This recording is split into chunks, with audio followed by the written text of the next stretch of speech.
Hello guys, good morning, শুভ সকাল। তো এভাবে আসতে হবে তোমাদের সামনে, আমি এটা ভাবিনি। তো আবারও সেই একই ঘটনা ঘটলো।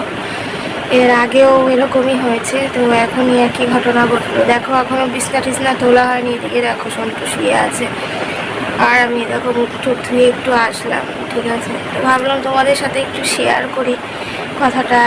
কি করবো বলো।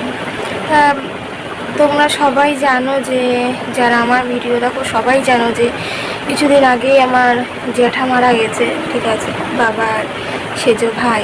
তো তোমাদের বলেছিলাম, তারপর পরই আমার মাসি মারা গেল।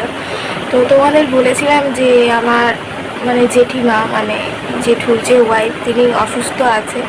উনি মারা যাওয়ার পর থেকেই উনি অসুস্থ হয়ে পড়েছে। তো উনি অসুস্থ আছে তোমাদের বলেছিলাম। তো দুঃখের বিষয়, উনি আজকে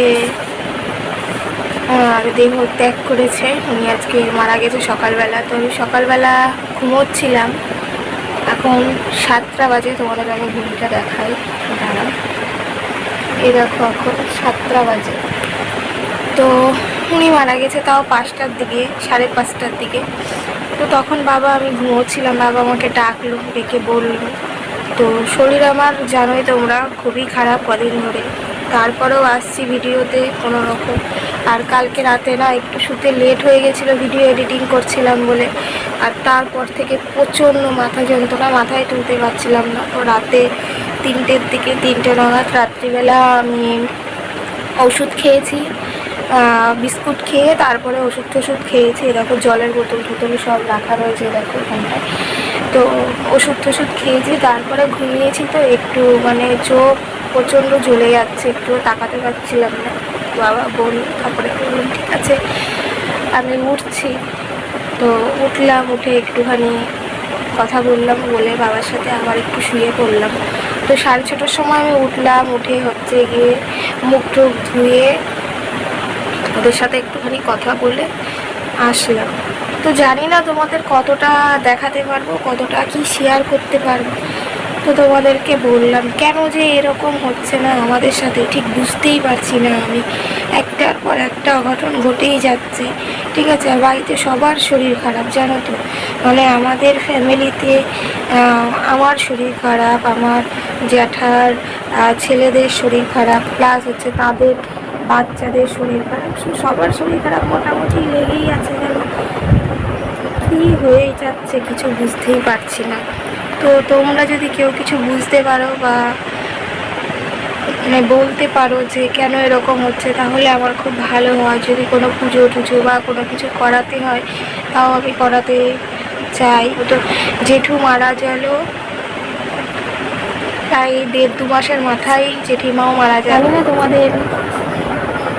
জানি না তোমাদের দেখাতে পারবো কি, আমি বলতে পারছি না। তো হচ্ছে কি আর ভিডিও করবো বলো। তো তোমাদেরকে শেয়ার করলাম কথাটা। তোমরা যদি কেউ জানো যে কেন এরকম হচ্ছে, তাহলে প্লিজ একটু কমেন্ট করে আমাকে বলবে। তো বেশি কথা আর বাড়াবো না, ওখানে যাবো। আমি যদি দেখাতে পারি দেখাবো তোমাদেরকে।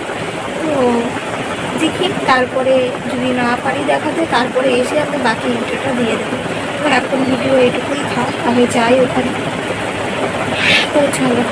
দেখো সকালবেলা ওদের বাড়িতে এসছি, এসে দেখো দেখছি যে এখনও বিছানায় আছে, নামায়নি। তো একদম সকালের ঘটনা। তো আর কি বলবো বলো, খুবই খারাপ লাগছে আর কষ্ট। সত্যি কথা বলছি, সকালবেলা করে মাদুর যখন শুলাম না, তখন আমার মনে হতো টকটক করতে কাকিমার সঙ্গে যাবে। সত্যি কথা বলছি, সকালবেলা আমি যখন মাদুরটা বেঁধে ছিলাম, তখন আমার মনে হতো টকটক করবে, এই মাদুরটাই কাকিমা কালকে পেতে যাবে। কালকে আমি এসে আমার মনে খোটা দিয়েছে, যখন বৌদি বলছিল তখন বৌদিকে আমার মাসির কথা বলছিলাম, একটু মনে জোর দিচ্ছিলাম। কিন্তু যার যখন সময় মাদুরটা আমি যখন শুলাম সকালবেলাও যেন মনে ছিল মাদুরটা কাকিমার সামনে চলে যাবে। একটা মানুষের দুটো মনে একটা খোটা দেয়। মারা গেলে ঘরে রাখতে নেই, তো বাইরে বার করে দিয়েছে। আর আমি যাচ্ছি শ্মশানে, শ্মশানে যাব। তো শ্মশানে যাব, সেগুলো তোমাদের সাথে আমি শেয়ার করব, দেখাবো ওখানে কী কী হচ্ছে না হচ্ছে, সবটাই তোমরা দেখতে পাবে। তো ওনার আত্মার শান্তি কামনায় সবাই প্রার্থনা।